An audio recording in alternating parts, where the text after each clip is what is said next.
قلبي مشاعر أخفيها قد أشرقت الشمس عليها عن خطط لم أعبأ فيها ستكون بأيامي فرقا فحياتي قبل الحلقات تيه بضياع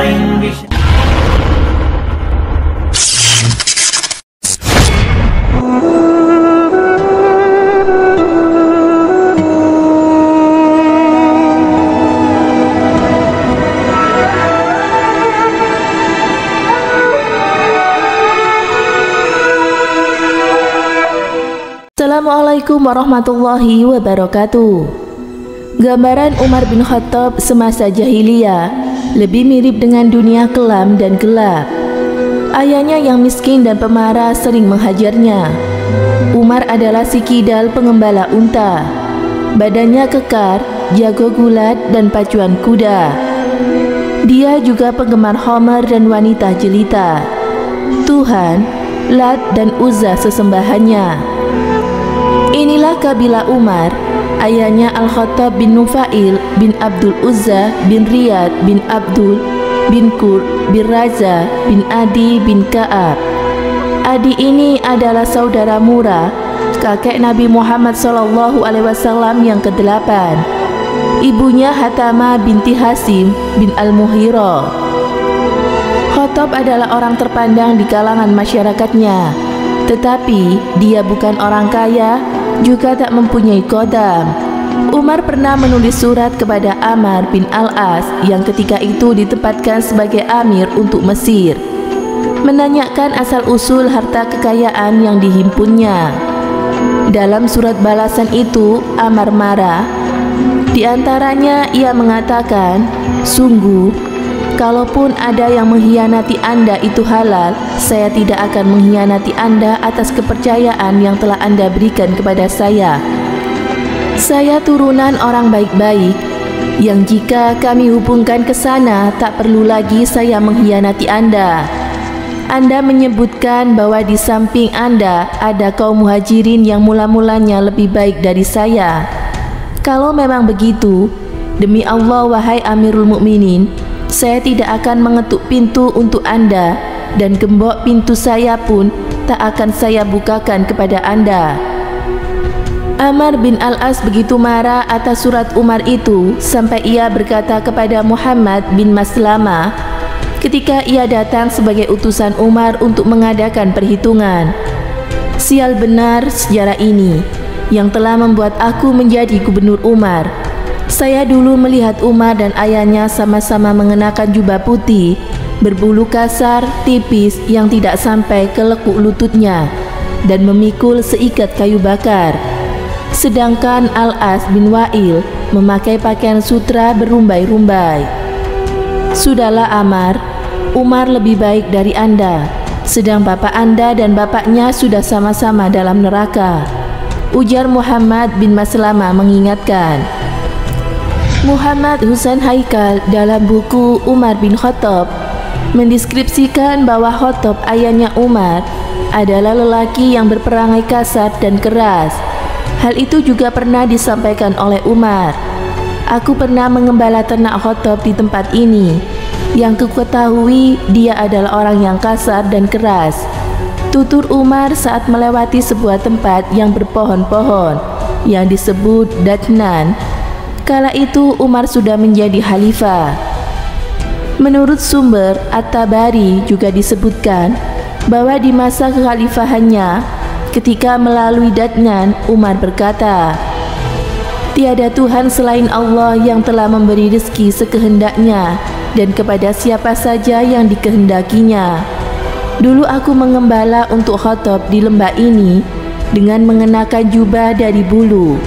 Dia kasar, payah benar aku bekerja dengan dia. Dipukulnya aku kalau lengah. Ketika aku pulang di waktu sore, hanya Allah yang tahu." Kemudian ia mengutip beberapa sajak para penyair. Khattab mengawini perempuan bukan karena birahi, tetapi supaya mendapatkan anak yang banyak. Ketika itu orang yang banyak anak menjadi kebanggaan orang Arab. Orang masih ingat bagaimana Abdul Muttalib, kakek Nabi, merasa tak berdaya di tengah-tengah masyarakatnya sendiri karena tak banyak anak. Lalu ia bernazar kalau mempunyai 10 anak laki-laki sampai dewasa sehingga dapat memperkuatnya. Salah seorang di antaranya akan disembelih sebagai kurban untuk sang dewa di Ka'bah. Banu Adi merasa sangat tak berdaya karena jumlah mereka kecil sehingga oleh keluarga Abdul Sam mereka diusir dari perkampungannya di Sofa. Tak heran jika Khattab ingin mendapatkan anak lebih banyak supaya sedapat mungkin dapat memperkuat diri. Sebenarnya Khattab itu orang yang cerdas, sangat dihormati di kalangan masyarakatnya dan pemberani. Dengan tangkas dan tabah ia memimpin Banu Adi dalam suatu pertempuran. Banu Adi ini yang dulu diikuti dalam perang Fijar yang dipimpin oleh Zaid bin Amr dan Khattab bin Nufail pamannya, sekaligus saudaranya dari pihak ibu, sebab perkawinan Nufail dengan Zaidah yang kemudian melahirkan Khattab.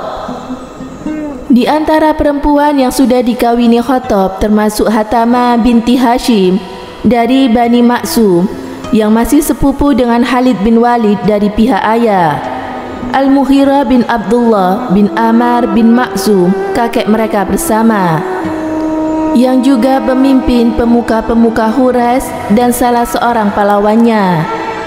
Dalam pasukan tentara Bani Maksum, dia juga komandannya, sehingga mendapat gelar sesuai dengan kedudukannya itu. Dengan kedudukan yang demikian di kalangan Quraisy, dialah yang telah menasihati kakek Nabi supaya jangan menyembelih Abdullah anaknya sebagai kurban untuk memenuhi nazarnya, dengan mengatakan, janganlah sesekali menyembelihnya sebelum kita memberikan alasan. Kalau penebusannya dapat kita lakukan dengan harta kita, kita tebuslah. Dengan kedudukannya itu, Hatamah adalah perempuan yang selalu dekat di mata suaminya, yang lebih diutamakan dari istri-istri yang lain. Setelah Umar lahir, sang ayah merasa sangat gembira dan dibawanya kepada berhala-berhala sebagai tanda kegembiraannya. Kaum fakir miskin di kalangan Bani Adi yang banyak jumlahnya ketika itu diberikan santunan berupa makanan. Masa kecil dan remaja. Soal kapan Umar dilahirkan tidak mudah dapat dipastikan. Pastinya ia meninggal sekitar 3 hari terakhir bulan Dzulhijjah 23 tahun setelah hijrah. Tetapi yang masih diperselisihkan mengenai umurnya ketika ia wafat.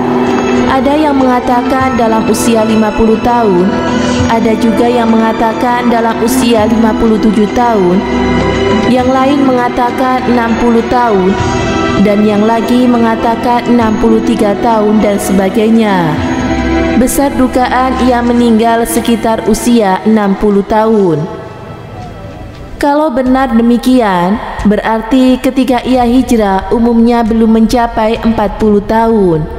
Dan kepastian dugaan itu tak dapat kita jadikan pegangan.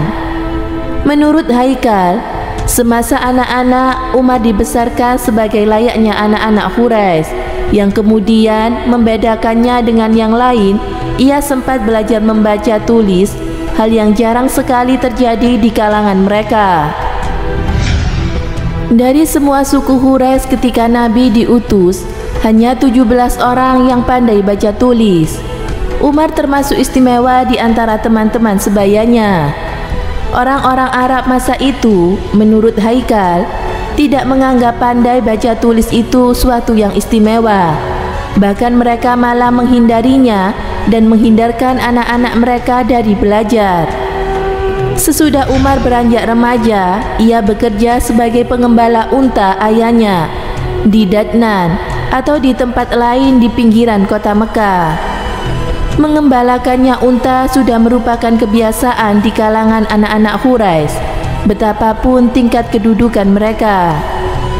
Beranjak dari masa remaja ke masa pemuda, sosok tubuh Umar tampak berkembang lebih cepat dibandingkan teman-teman sebayanya, lebih tinggi dan lebih besar. Ketika Auf bin Malik melihat orang-orang yang banyak berdiri sama tinggi, hanya ada seorang yang tingginya jauh melebihi yang lain, sehingga sangat mencolok. Bila mana ia menanyakan siapa orang itu, dijawab, dia adalah Umar bin Khattab. Wajahnya putih agak kemerahan, tangannya kidal dengan kaki yang lebar sehingga jalannya lebih cepat. Sejak muda ia memang sudah mahir dalam berbagai olahraga gulat dan menunggang kuda. Ketika ia sudah masuk Islam, ada seorang gembala ditanya orang, "Kau tahu si kidal itu sudah masuk Islam?" Gembala itu menjawab, "Yang beradu gulat di pasar Ukas." Setelah dijawab bahwa dia, gembala itu memeki, "Oh, mungkin ia membawa kebaikan bagi mereka, mungkin juga bencana." Penunggang kuda. Di antara berbagai macam olahraga, naik kuda itulah yang paling disukai sepanjang hidupnya. Selama dalam pemerintahannya, pernah ia datang untuk memacu kudanya sehingga hampir menabrak orang.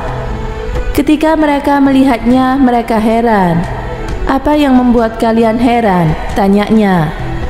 "Aku merasa cukup segar, lalu ku keluarkan seekor kuda dan kupacu," jelasnya.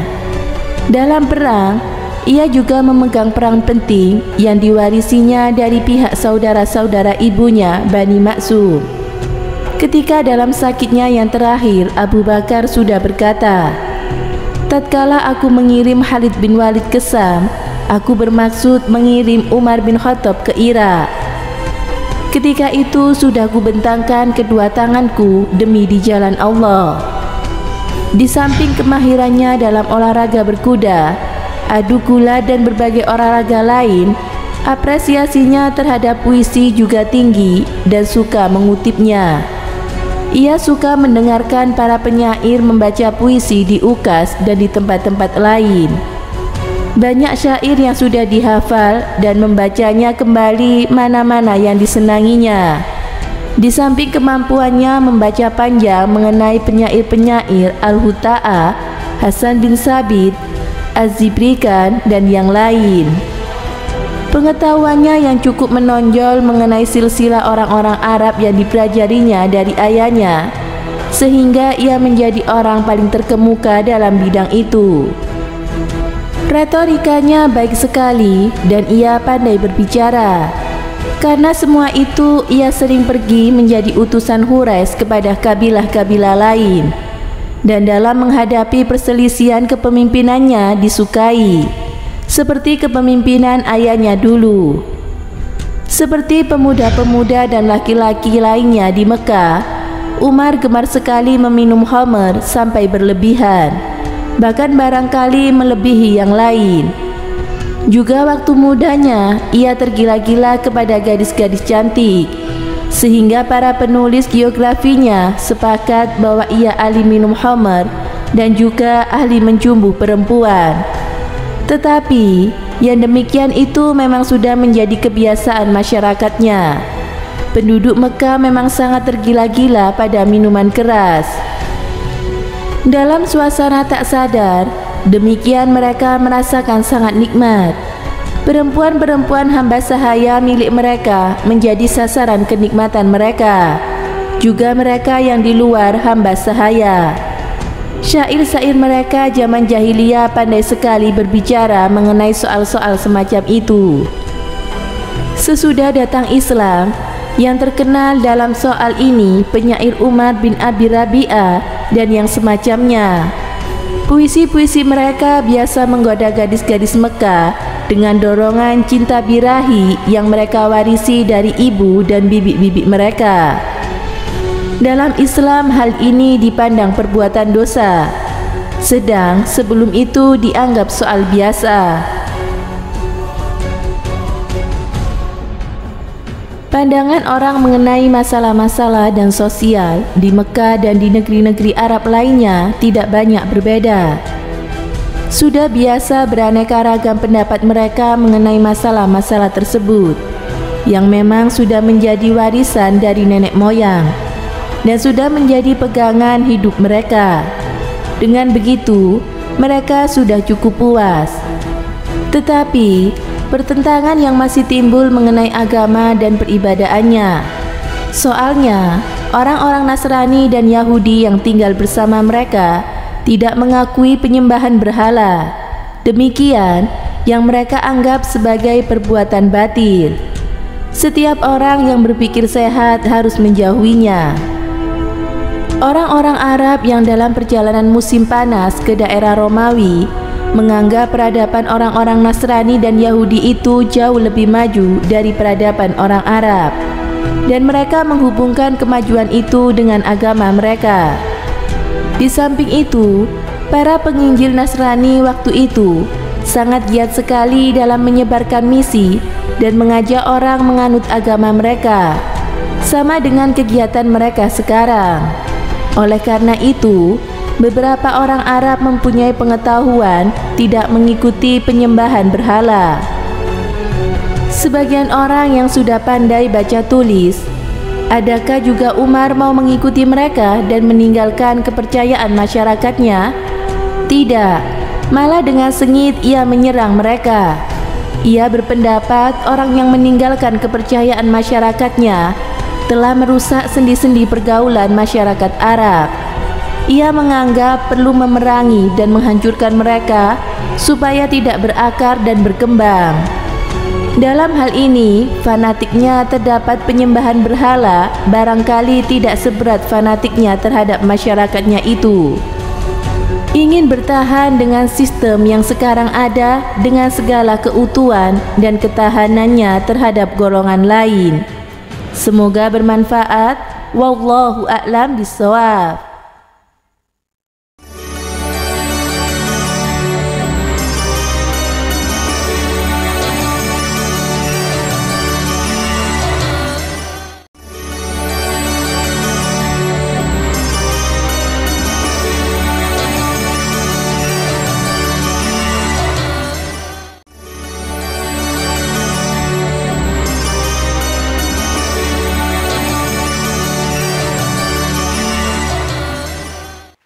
Assalamualaikum warahmatullahi wabarakatuh. Pemirsa Amirul Mukminin yang dirahmati Allah Subhanahu wa taala, Umar bin Khattab dilahirkan di kota Mekah dari suku Bani Adi, yaitu salah satu rumpun dari suku Quraisy.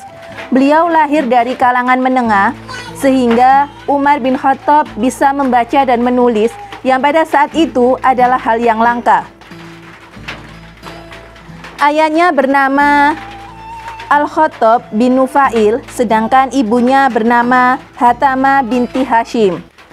Ayahnya adalah seorang yang keras dalam mendidik, sehingga ketegasan yang dimiliki Umar diwarisi dari ayahnya. Di zaman jahiliyah, Umar bin Khattab terkenal pemberani, keras, pandai bergulat, dan pandai dalam menunggangi kuda. Pada awalnya Umar bin Khattab sangat memusuhi Islam dan sangat membenci Islam. Namun akhirnya karena doa Nabi Muhammad SAW, akhirnya Umar bin Khattab masuk dalam Islam dan menjadi pembela agama Allah. Setelah menjadi khalifah menggantikan Abu Bakar As-Siddiq, Umar bin Khattab pernah berdoa untuk mati syahid dan mati di kota Madinah, yaitu kota Nabi. Dan berikut adalah doa Umar bin Khattab, "Ya Allah, karuniakanlah kepadaku syahid di jalanmu dan jadikanlah kematianku di kota Nabi-Mu." Dan Allah Subhanahu wa taala akhirnya mengabulkan doa dari Umar bin Khattab. Beliau syahid ketika mengimani sholat subuh. Beliau ditikam oleh seorang agama Majusi, yaitu penyembah api yang bernama Abu Lu'lu'ah. Beliau ditikam dengan pisau bercabang dua. Setelah 3 hari menahan sakit, akhirnya Umar bin Khattab wafat. Dan sesuai dengan doa beliau, akhirnya beliau mati syahid dan di kota Madinah, yaitu kota Nabi. Rahimakumullah. Wassalamualaikum warahmatullahi wabarakatuh.